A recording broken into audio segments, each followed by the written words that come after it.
Vamos a comenzar por recordar algunos principios. Nada de lo que voy a decir es nuevo, es todo material conocido. Eh, Tenemos que recordar que estamos haciendo una tarea que, como decía recién, los vecinos no nos golpean la puerta y nos dicen: che, mirá que tenés que criar a tus hijos en la disciplina y amonestación del Señor. Y tampoco hablamos mucho del tema en la iglesia. Recién contaba que en el sitio de la familia cristiana hace bastante que no subimos nada, por lo menos un año, creo yo, y es una mala señal. Estábamos con Silvia pensando, bueno, volvamos a hacer los vivos que hacíamos en YouTube, pero dijimos, no, vamos a principalmente hablar con los queridos hermanos, los amigos eh, del botecito en el que estamos y reafirmar. Hay algunos que no están criando hijos, que ya lo criaron hace mucho y están viendo su generación, su segunda generación viniendo detrás, como es el caso nuestro, aunque todavía estamos criando, pero ya estamos en la retaguardia, estamos terminando, ¿no? La idea de hoy es repasar un poquito algunos principios y, como les decía, no es nada nuevo que no hayan escuchado, pero siempre nos va a hacer bien. ¿Mm? Así que el objetivo, esta va a ser una serie. Vamos a tener todos los lunes, al menos durante enero, y vamos a ordenarnos por temas. Va a haber temas que tienen que ver con la crianza de las mujeres, de las niñas, temas que tienen que ver con la crianza de los varones y temas que tienen que ver con la vida del hogar, especialmente el matrimonio, que tanto tiene que ver con la crianza, ¿no? Que a veces pensamos que las actitudes hacia los chicos son las que tenemos que observar, pero tenemos que mirar muy de cerca la manera en que tratamos al que Dios puso al lado nuestro, ¿no? Y la manera en que nos tratamos, ¿no? Entonces, hoy va a ser simplemente describir algunos principios. No digo que estos sean todos, pero los que queremos resaltar, ¿no? El primero es que nosotros vemos, por lo menos con Silvia, siempre hemos visto así, a nuestra casa como un árbol que requiere 20 años para ver qué fruto lleva. Cuando el fruto ya empieza a verse y está maduro, ya no se puede volver atrás. Lleva mucho tiempo ver el fruto, pero generalmente ese fruto es irreversible. Y no estoy diciendo que siempre, porque está el poder de Dios que lo puede cambiar. Pero si el fruto es bueno, va a ser la vida más fácil, va a ser la vida más hermosa. Vamos a trabajar cuando hay que trabajar para llevar ese fruto. Y cuando venga el tiempo de descansar, descansaremos. Pero los primeros 20 años de la vida, después que nacen nuestros hijos, son los años principales donde no hay respiro, donde tenemos que trabajar intensamente, donde tenemos que mirar y corregir el rumbo, donde tenemos que arrepentirnos de aquello que estamos haciendo mal, donde tenemos que rectificar el rumbo. Es un trabajo hacia arriba, es un trabajo del cual no tenemos ninguna experiencia. No tenemos años de haber hecho esto. Cuando viene un hijo a nuestra casa, no tenemos experiencia de padres ni de madres. Entonces, ¿cómo hacemos para hacer una tarea donde hay tanto fracaso en nuestro alrededor, por lo que vemos en la sociedad, y a la vez una tarea que es irreversible, y a la vez una tarea que lleva tanto tiempo ver el resultado de lo que estamos haciendo? Estos 20 años pueden haber un montón de símbolos, de signos que podemos fácilmente leer mal. Como por ejemplo, podemos pensar, bueno, nuestros hijos conocen la Biblia, nuestros hijos se llevan bien con los hermanos de la iglesia, nuestros hijos tienen amiguitos cristianos. Son todas cosas lindas y buenas y deseables, pero que de ninguna manera aseguran que el fruto que vamos a tener en todo ese largo proceso va a ser el correcto. El fruto lo saben los agricultores. Cuando alguien está sembrando, al cabo de un tiempo, de unas semanas, empieza a verse las primeras plantas, los plantines que empiezan a venir. ¿No es cierto? Los campesinos que están acá. Y se empiezan a ver las hileritas, si era girasol, se ve el girasolcito todo derechito en hileras, o si era maíz, si era trigo. Lo que pasa es que si uno mira bien, hay mucha maleza que es muy parecida a la maleza que sembramos. Y lleva mucho tiempo ver la diferencia entre una planta y la otra. Nosotros que en su momento nos mudamos al campo, nos alegrábamos muchísimo cuando veíamos las hileritas perfectas, todas alineadas, pero los hermanos que eran gauchos, que eran de campo, nos decían, Daniel, esto va a tener que fumigar porque acá tiene una maleza complicada, que es parecida al girasol, que tiene la forma del girasol, la hoja es una hoja ancha parecida, pero no es girasol. Y en la crianza nos puede pasar eso, porque las plantas son chiquitas, porque hay signos que no sabemos leer muy bien, pero cuando pasan los años, las plantas empiezan a mostrar, especialmente en la adolescencia, los grandes psicólogos hablan mucho de la adolescencia como un tiempo de rebelión. En realidad la adolescencia no es un tiempo de rebelión. La adolescencia es el tiempo donde se manifiesta qué plantas plantamos. Por eso hay mucha rebelión. Pero no es porque la adolescencia es rebelión. Si se plantó bien, la adolescencia es hermosa. Pero en la adolescencia empezamos a ver atisbos de que nuestro fruto no está bien o sí está bien. Pero ¿cuántos años lleva a llegar a la adolescencia? Llegar a los 14, a los 15. Y lleva 14, 15 años. Ahí es donde los signos empiezan a ser a veces alarmantes, donde empezamos a ver que hay cosas que hicimos mal. Y bueno, siempre hay tiempo de volverse a Dios, de corregir el rumbo, y siempre hay que saber que hay un Dios que nos ama, que tiene misericordia de nosotros y que tiene mucho poder. Pero la verdad es que un segundo principio es que Dios no cría hijos. Los hijos los criamos nosotros.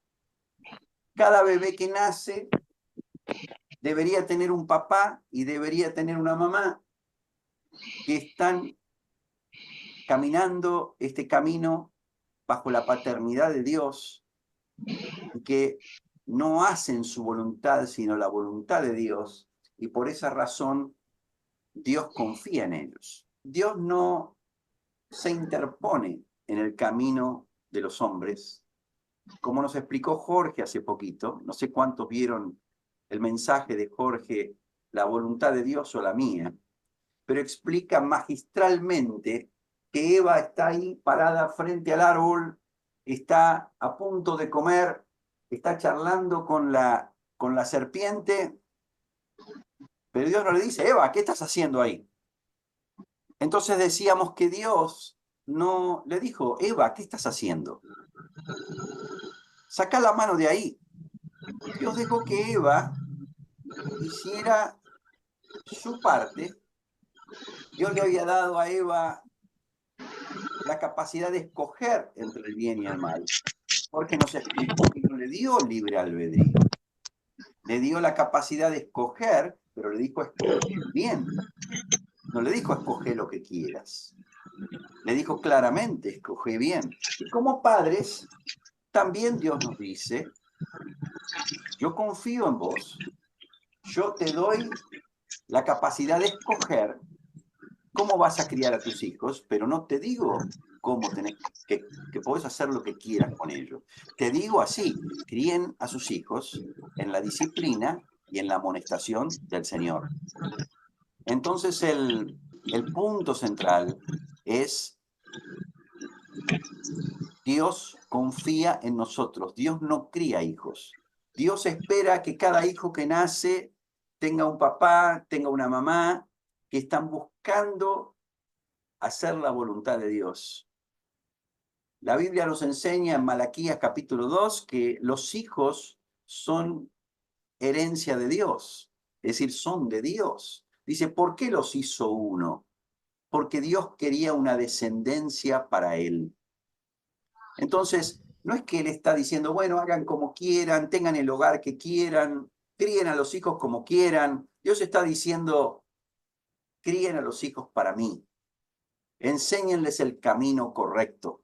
Enséñenles el camino de justicia, el camino del bien. Y Dios está con nosotros en ese proceso.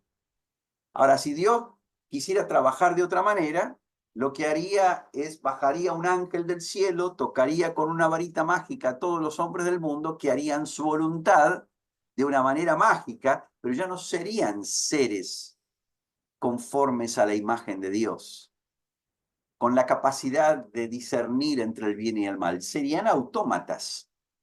Entonces, ¿entienden? El primer punto es que lleva mucho tiempo ver el fruto. Y el segundo punto es que Dios delega una responsabilidad en nosotros que Él no va a hacer. Espera que nosotros la hagamos. ¿Se entiende este proceso? Porque si no, Él salvaría a todos los hombres del mundo mágicamente, pero la verdad es que Dios quiere que los padres criemos a nuestros hijos. Quiere que la iglesia haga discípulos. Necesita que nosotros hagamos nuestra parte. No hace Él lo que nos corresponde a nosotros hacer. Amén. En este proceso es fácil confundir nuestro conocimiento bíblico, nuestras posturas teológicas, nuestra firmeza en ciertas convicciones, con estar en el camino correcto. No, yo entiendo bien lo que es la voluntad de Dios para el hombre, para la mujer, yo conozco lo que es el evangelio del reino, yo conozco el propósito eterno de Dios, me sé las 20 tiras de memoria. Es decir, cada uno, cada ser humano, en el lugar donde se reúne, puede afirmarse en algunas cosas que hace bien. Pero no estamos en el camino correcto si nuestras acciones no están reflejando el carácter y las palabras de Cristo. El camino que nosotros seguimos se ve por nuestras acciones, no por nuestro conocimiento. Nuestros hijos aprenden más de nuestras actitudes naturales, de nuestras reacciones, de la manera en que nos relacionamos con el círculo íntimo, el que nos rodea, el más cercano, que nuestras supuestas convicciones. Ellos aprenden más de esta manera de actuar nuestra que de nuestras supuestas convicciones. Digo supuestas porque en realidad estamos convencidos de aquello que nos lleva a actuar como actuamos y no necesariamente de aquello de lo que manifestamos estar convencidos. No sé si se entiende esa frase.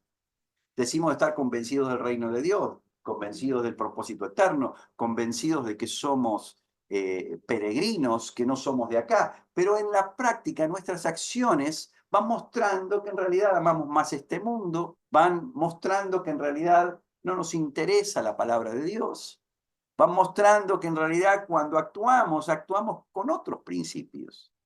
Nosotros decimos estar convencidos de unos principios, pero parecería que existen algunos principios invisibles que no manifestamos, pero que son esos los que nos mueven. Porque nuestra verdadera fe es la fe que nos lleva a actuar como actuamos. La fe nunca va a ser invisible, porque se manifiesta en nuestras acciones y se manifiesta en nuestras palabras. Esa fe es la que convence o espanta a nuestros hijos. La fe que se volvió acción, la fe que se volvió palabra. No es una fe meramente verbal, sino patente, perceptible en nuestros gestos, en nuestras palabras, en nuestra manera de vivir cotidiana. Si nos basamos en nuestras declaraciones, podemos pensar que estamos en el camino correcto, pero en realidad podemos estar movidos por un motor interior invisible que tiene otros principios a los de Dios y nos lleva a actuar de una manera contraria a la voluntad de Dios. ¿Se entiende lo que quiero decir? Es decir, no es lo que decimos, sino la manera en que actuamos. lo que refleja nuestra verdadera fe. Y esa fe es lo que mueve nuestra vida. Puedo estar mi fe puesta en las palabras de Jesús o puede estar puesta en el dinero, puede estar puesta en el placer, puede estar puesta en el amor al mundo. ¿Cuál es tu fe? Eso es lo que sos. Eso es lo que soy. Lo que yo creo se transforma en las acciones y en las palabras que yo hablo.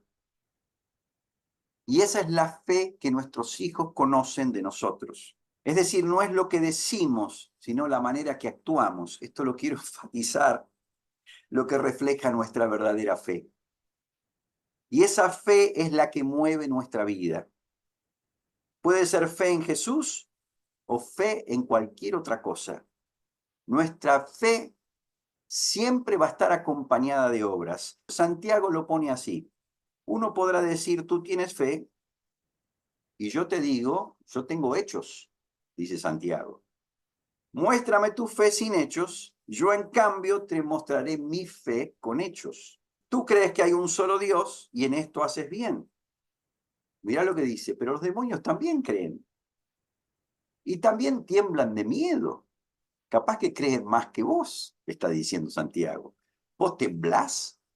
Bueno, los demonios tiemblan. No seas tonto, dice Santiago. Esto es la versión Dios habla hoy. No seas tonto y reconoce que si la fe que uno tiene no va acompañada de hechos, es una fe inútil. Estar de acuerdo con lo que nos enseñan nuestros mayores no quiere decir que estamos sembrando lo que ellos nos enseñan. No aplicar lo que aprendemos, es decir, solo saberlo, da la apariencia de que las enseñanzas fallan cuando en realidad lo que falla es la aplicación de la enseñanza. Nosotros hemos visto el ciclo de muchas vidas. Cuando uno llega a los 60 años, vio muchas familias. Y nosotros que nos hemos criado en el medio de este mover, que llegó a ser un mover multitudinario, y por haber estado en familias que estuvieron siempre muy cerca de el epicentro, por decirlo así, de la obra, nos tocó conocer cientos, yo no sé si miles de casos. Y el proceso lleva mucho tiempo, como dije al principio.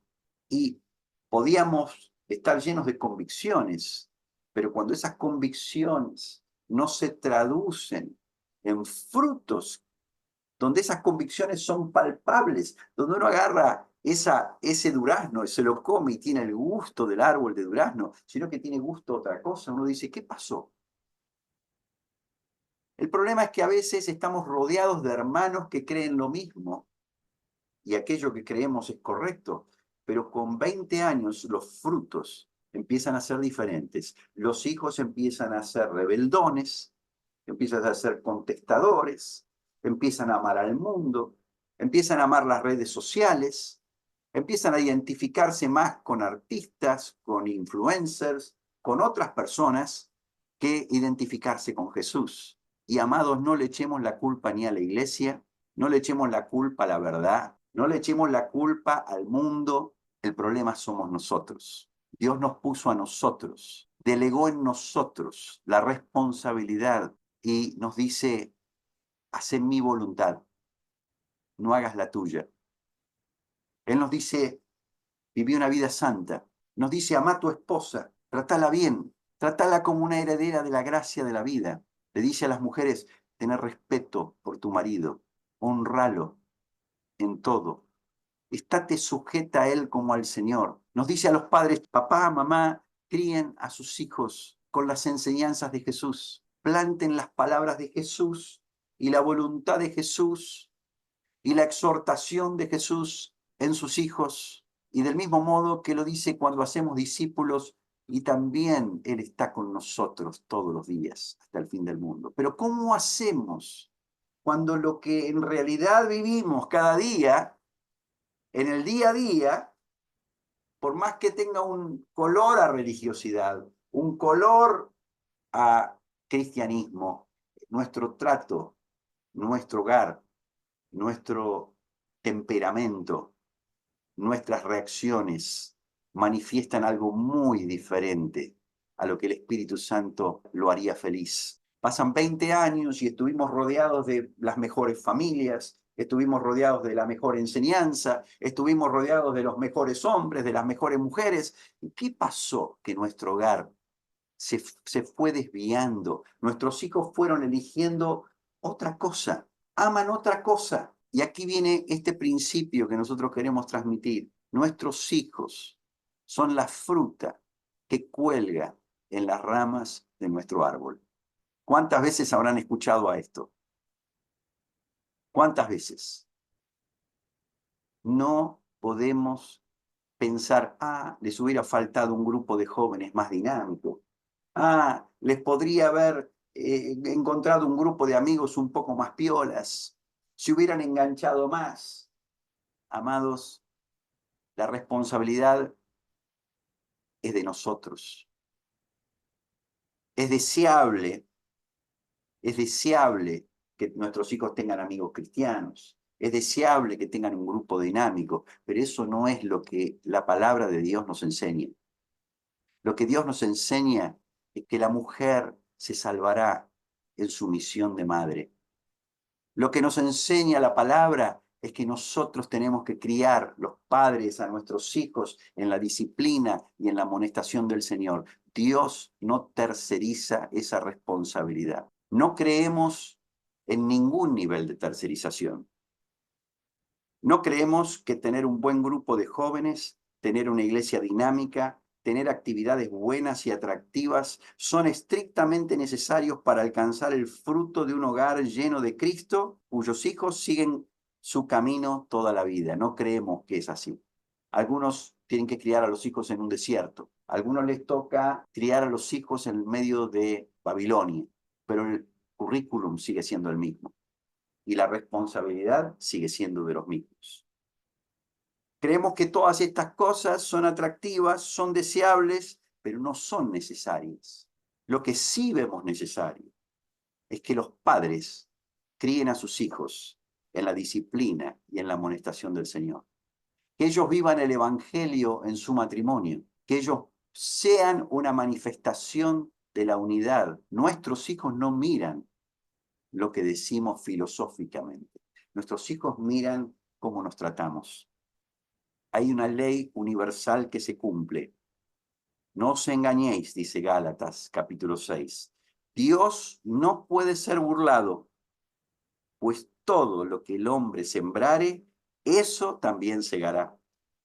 Porque el que siembra para su carne, de la carne segará corrupción, mas el que siembra para el espíritu, del espíritu segará vida eterna. Creemos también que Dios quiere que nuestros hijos lo sigan por siempre, que nunca abandonen el camino del Señor, que nunca miren al mundo. Creemos en eso. Pero Dios da esa responsabilidad a los padres, no terceriza esa responsabilidad. Los hermanos nos pueden predicar, nos pueden animar, nos pueden corregir, pero al fin y al cabo, todo eso juega su destino en nuestro corazón, en una obediencia o en una desobediencia. Si soy obediente, voy a sembrar bien y voy a cosechar victoria. Pero si soy desobediente, si siembro para la carne, mi cosecha va a ser mal. El hogar es el nido en el que crecen nuestros pichones. Es allí donde ellos perciben el tamaño de nuestra fe. ¿Cómo lo ven? Viendo nuestra fidelidad, viendo nuestra esperanza. Nuestra esperanza, ¿cómo la ven? A ver, ¿cuánto arraigo tenemos a esta vida? ¿Cuánta eternidad hay en nuestro hogar? ¿Y cuánta temporalidad hay en nuestro hogar? Pablo dice, hay tres cosas que van a quedar: la fe, la esperanza y el amor. Ellos ven nuestra fe cuando ven nuestra fidelidad a la palabra de Dios en actos muy sencillos. Ven nuestra esperanza cuando ponemos la esperanza en las cosas eternas, cuando no nos emociona este mundo, cuando no nos atrae este mundo, cuando no nos desesperamos por cosas de este mundo, sino que nos desesperamos por las cosas espirituales, por las cosas eternas. Y también ven nuestro amor Fe, esperanza y amor. Ven nuestro amor cuando ven cómo tratamos al que tenemos al lado. Ven cómo tratamos a la esposa, al esposo. Ven cómo tratamos a los hermanitos más cercanos. Analizan qué decimos de ellos, cómo los recibimos y qué decimos de ellos cuando ellos se van. Ese es el mensaje que ellos escuchan. Un hogar que vive así hoy es una rareza, es una especie en extinción. Estamos construyendo nuestro nido en medio de recias tormentas que golpean de frente contra nuestra decisión de establecer hogares centrados en el reino y en las palabras de Jesús. Estamos en los días de 2 Timoteo 3, 1 al 5, que el otro día veníamos ayer o anteayer en el auto de Capital y estaba Enzo y Luca Llano con nosotros, y Enzo creo que fue, ¿no? Que nos empezó a hablar sobre este pasaje. Y este pasaje habla de el carácter de los hombres de los últimos días. Y dice que los hombres van a ser amadores de sí mismos, avaros, vanagloriosos, blasfemos, es decir, calumniosos, difamatorios, soberbios, desobedientes a los padres, desagradecidos, es decir, ingratos, impíos, malvados, irreverentes, sin afecto natural, calumniadores, intemperantes, es decir, intransigentes, crueles. Miren qué calificativos hace 2000 años le puso Pablo a los hombres de los últimos días. Aborrecedores de lo bueno, traidores, impetuosos, es decir, se precipitan, son atrevidos, son apresurados, son despreocupados, impetuosos, enfatuados, es decir, están llevados por sentimientos, movidos por emociones, más que por una dirección clara. Y dice que son amadores de los deleites más que de Dios. Y dice que tendrán apariencia de piedad, pero que van a negar con sus hechos la eficacia. Amados, esta no es la descripción de los hombres del mundo. Estos son los hombres de la iglesia de los últimos días. Estos no son hombres que no conocen teología. Estos son hombres que tienen apariencia de piedad. Es decir, cualquiera de nosotros podría decir, este es un gran siervo de Dios. Pero sin embargo, esto es lo que hay detrás de ellos. Entonces, miren lo que dice acá. El final de esta argumentación que trae Pablo le dice a Timoteo, a estos evita. Y amados, tristemente tengo que decir que algunos de nosotros podemos tener estas características. Aquellos que tendríamos que evitar somos nosotros quizá. Y somos los que estamos criando a nuestros hijos, porque somos impetuosos, porque somos amadores de los deleites, porque en realidad sabemos mucha Biblia, pero nadie nos puede decir nada, somos intransigentes. Somos blasfemos en nuestra manera de hablar, somos calumniadores. No tenemos afecto natural, no nos derrite el estar cerca de una familia que Dios nos dio y no la consideramos un tesoro de preciosísimo valor. Eso es sin afecto natural. Entonces, amados, yo lo que quiero decir es que muchos de ustedes están sembrando para el espíritu, para vida eterna, pero muchos quizá no. Muchos tenemos apariencia de piedad, pero estamos negando la eficacia de ella, no ante la iglesia, pero sí ante nuestros hijos, que ellos sí lo ven. Ven un clima horrendo en la casa, ven discusiones, ven peleas, ven que en casa no se hace la voluntad del rey. Ven que en casa se hace la voluntad de papá, se hace la voluntad de mamá, se hace la voluntad de los chicos, pero no se hace la voluntad de Dios.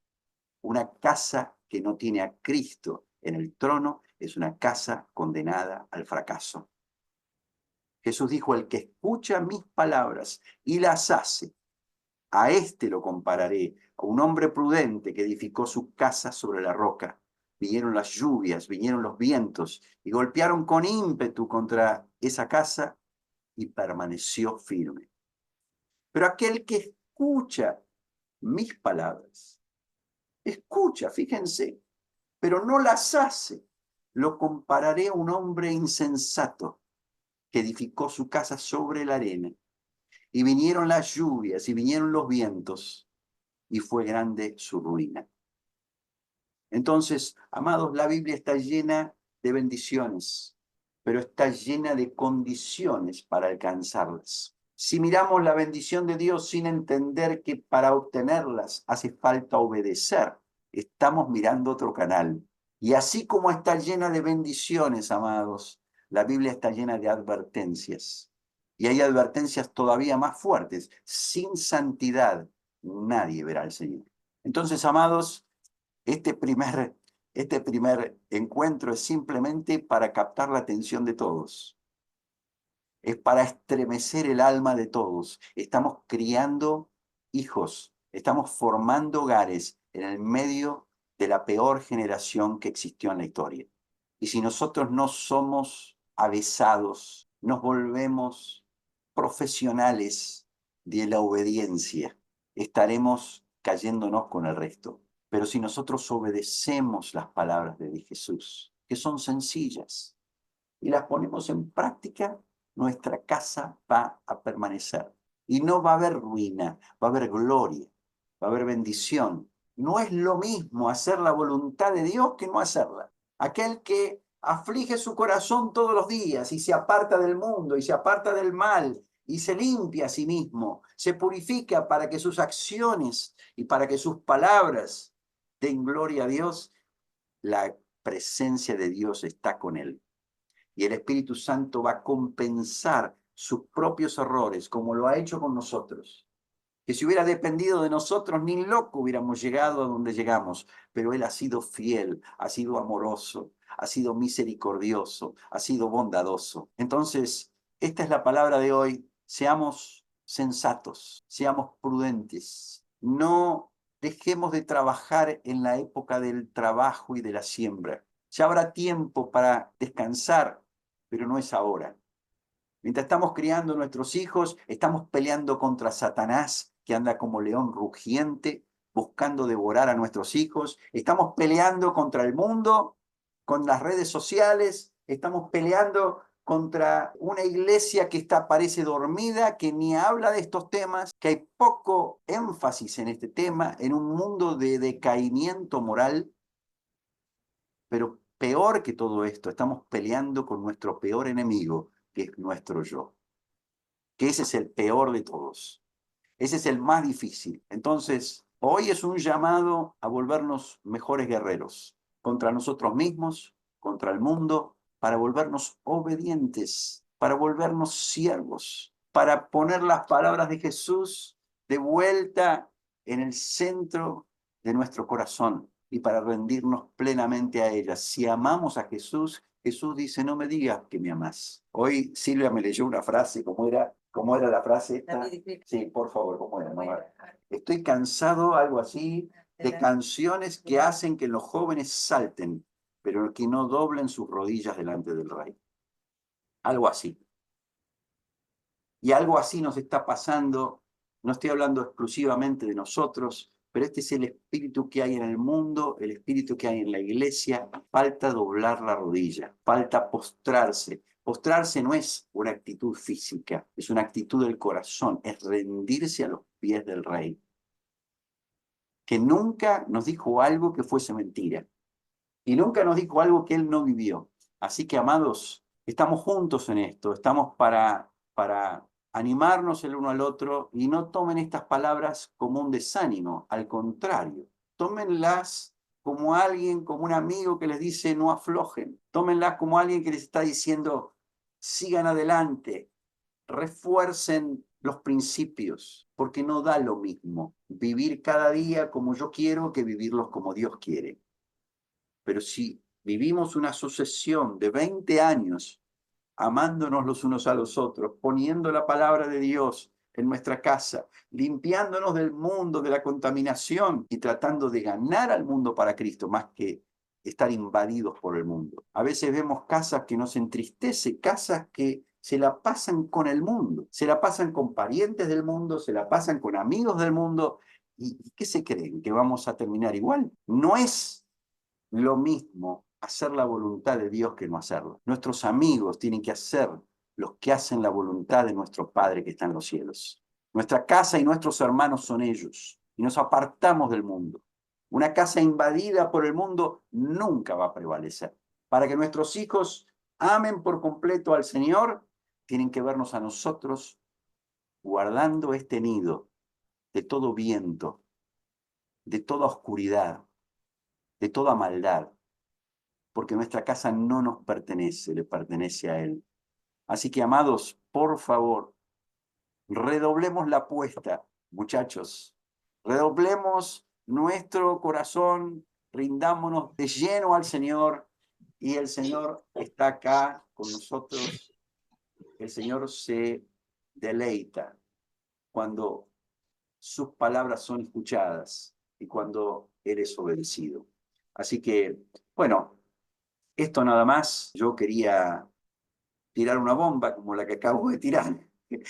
Y ahora lo abro para que, por favor, abran sus micrófonos.